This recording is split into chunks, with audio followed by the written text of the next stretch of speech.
Quanta diferença um dia faz! Na terça-feira, as ações europeias tiveram o melhor dia desde a década de 2000, recuperando as perdas de segunda-feira. Nosso convidado de hoje, para falarmos sobre os movimentos do mercado e como eles afetam a economia alemã, é o analista sênior do Raiffeisen Bank International, Jörg Angelé. Na segunda-feira passada, as ações alemãs e europeias estavam entrando em um mercado baixista, mas os rendimentos dos títulos alemães, por exemplo, subiram mais de 10 pontos base por causa do anúncio de um quinto corte na taxa do Banco Central da China. Qual é a sua opinião sobre isso? Na terça-feira tivemos mais perdas na China, mas vimos um forte contramovimento nos mercados de ações europeus, possivelmente nos Estados Unidos. Portanto, os eventos de segunda-feira foram exagerados e eu acredito que os participantes do mercado se recompuseram na terça-feira e perceberam que o recuo do mercado chinês não é motivo para a venda generalizada de ações europeias.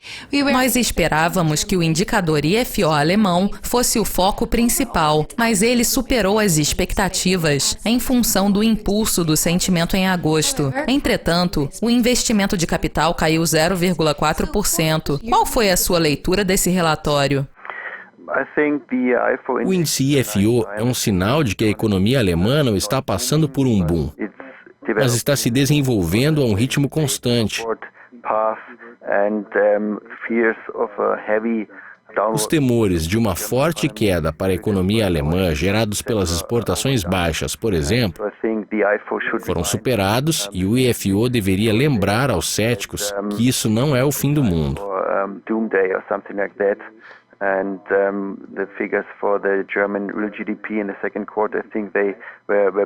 Os números do PIB alemão para o segundo trimestre foram bons e podemos esperar resultados, pelo menos tão bons quanto estes para o trimestre atual. Portanto, não deveríamos temer um movimento de queda para as economias alemã e europeia.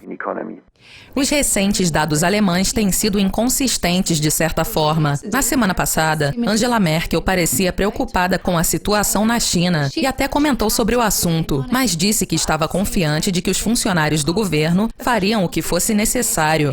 Você acha que a quarta rodada do programa de QE poderia vir antes do aumento da taxa do Fed? Eu acredito que não, pois a queda das ações chinesas é um movimento muito limitado para a economia real americana. E é isso que o Fed está buscando. A economia real do país teve um bom ano, com melhoria do mercado de trabalho. E finalmente a inflação subirá para 2% com a estabilização dos preços do petróleo. Portanto, eu acredito que os Estados Unidos vão aumentar as taxas este ano. Setembro talvez esteja próximo demais, mas em dezembro o aumento virá. O BCE e o Banco do Japão devem continuar com a política expansionista e mais flexibilização monetária. Esses eventos na China quase não tiveram impacto sobre os bancos centrais de mercados desenvolvidos.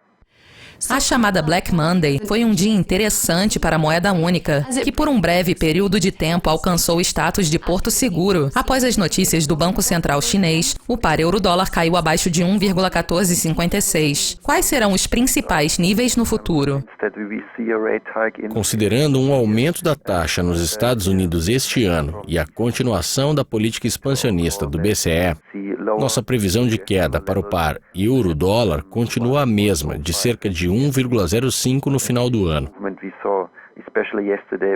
Mas eu acredito que a força do euro que vimos especialmente na segunda-feira passada não vai persistir pelos próximos meses. Se tivermos mais clareza sobre o aumento da taxa pelo Fed, o dólar terá uma boa chance de se valorizar. Jörg, muito obrigada pela participação, muito obrigada pela audiência e continuem clicando de volta no site da Dukascop TV para mais atualizações, notícias dos mercados financeiros e entrevistas exclusivas. Até mais!